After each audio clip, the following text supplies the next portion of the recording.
Also this morning, culturally significant items are on their way back to Ethiopia, more than 150 years after they were taken during a siege and taken to Britain. Also seized at that time was the 7-year-old Prince of Ethiopia, who has been interred at Windsor Castle since he died at the age of 18. Abby Kugathasan and her CBC News team had exclusive access to that handover event, and she has the story in London today.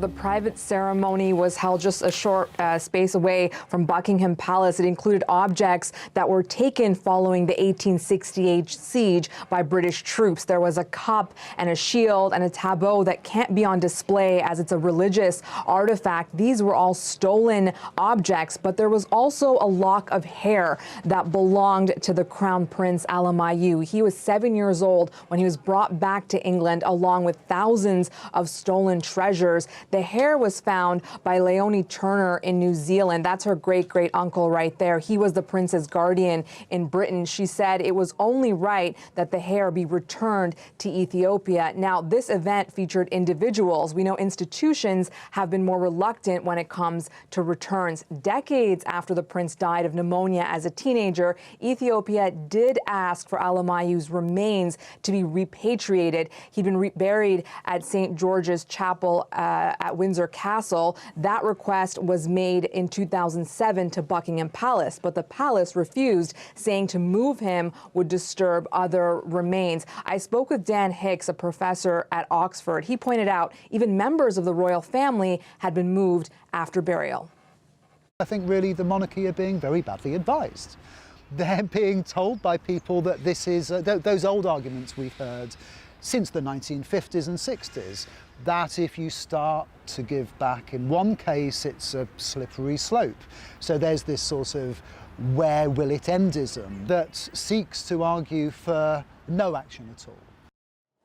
Alamayu's family renewed the request earlier this year around the time of King Charles's coronation. Like many others, Heather, they hope the new British monarch can help make a different decision.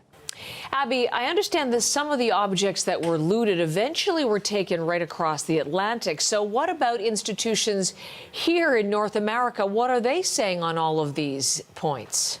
Well, the Royal Ontario Museum has an object from the Magdala siege. We reached out to the ROM for comment, and they said, while we are committed to full engagement in restitution matters, there is no restitution dialogue taking place.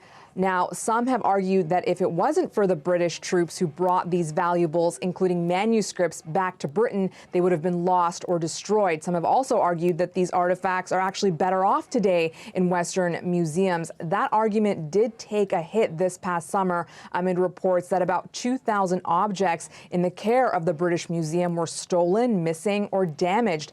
Paul Boateng is a member of the House of Lords, and he was at the ceremony on Thursday. Here's what he had to say.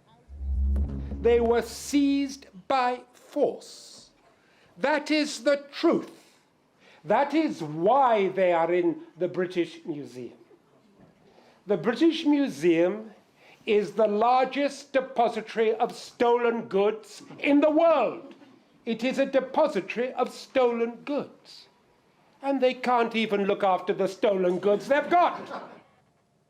Now, there is a UK law that prevents the British Museum from disposing of its artifacts, but the conversation around returns and restitutions isn't going anywhere, says Chris Manjapra, a Canadian professor in Boston. I think that the coming decade is going to be a decade to have very serious conversations at a nation-by-nation basis and at an international basis on this topic of reparations. Restitution for cultural objects that have been stolen, and also the giving back of land to Indigenous people whose lands were forcibly removed. We did speak to the Ethiopian ambassador to the UK at the event. He says they are in talks with the British government because repatriating the prince's remains is important to Ethiopians, and they hope that their prince, Alamayu, can one day come home again, Heather. Abby Kugathasan with an exclusive report from London this morning.